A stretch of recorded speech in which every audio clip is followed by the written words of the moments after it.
Telangana BJP కార్యాలయంలో కేంద్ర మంత్రి కిషన్ రెడ్డి మాట్లాడుతున్నారు. లైవ్ లో చూద్దాం.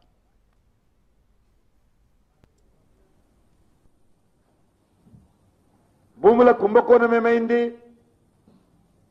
అనేక మంది ఎమ్మెల్యేల మీద మంత్రుల మీద ఊరూరుకు తిరిగి ఛార్జ్ షీట్ పెట్టావు కదా బీఆర్ఎస్ ఎమ్మెల్యేల మీద. ఒక్క ఎమ్మెల్యే మీదనైనా ఒక్క బీఆర్ఎస్ మంత్రి పైననైనా చర్యలు తీసుకున్నావా మిస్టర్ రేవంత్ రెడ్డి?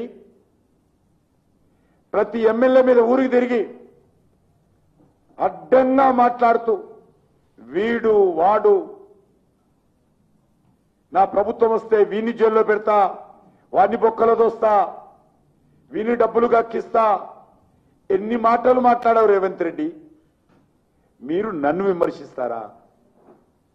ఆ నైతికత మీకున్నదా అడుగుతా ఉన్నాను. కిషన్ రెడ్డి ఏంటో, భారతీయ జనతా పార్టీ ఏంటో తెలంగాణ ప్రజలకు దేశ ప్రజలకు తెలుసు.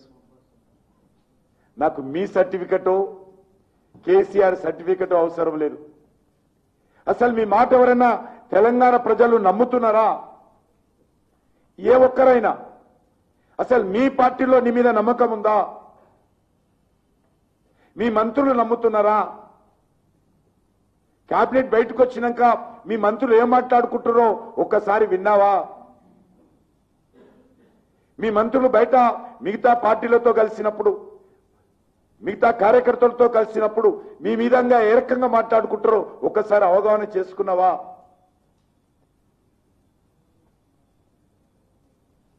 అసలు ఇచ్చినటువంటి 6 గ్యారంటీల గురించి ఎందుకు మాట్లాడడం లేదు?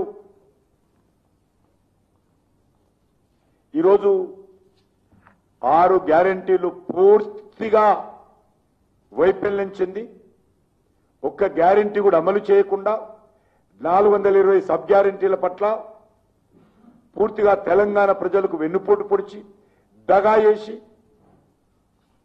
నమ్మక ద్రోహం చేసి నటువంటి పార్టీ ఈ కాంగ్రెస్ పార్టీ. మీకు బీఆర్ఎస్ పార్టీకి ఏమీ తేడా లేదు. మీరు ఇక్కడ నుంచి